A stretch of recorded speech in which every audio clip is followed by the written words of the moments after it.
ที่ฟ้าไม่เป็นดังใจวันที่มีฝนพรำแต่ว่าฉันจะก้าวต่อไปตามมวลเมฆดำจะเหน็บหนาวเท่าไรบอกหัวใจจะไม่ท้อ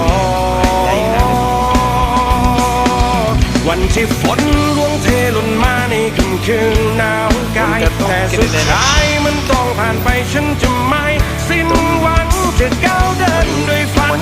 และศรัทธาในใจฉัน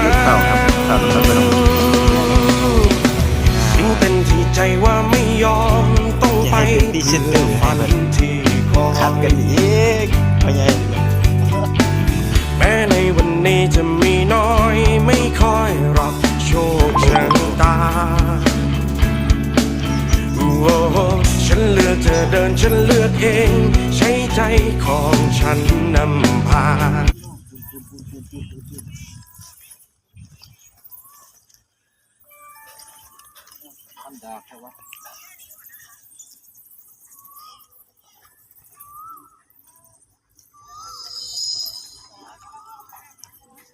สำนีกันเด้อพี่น้องเอ้ยเพลงงานก่อนเบิ้งแน่ค้อนกันฮ้อน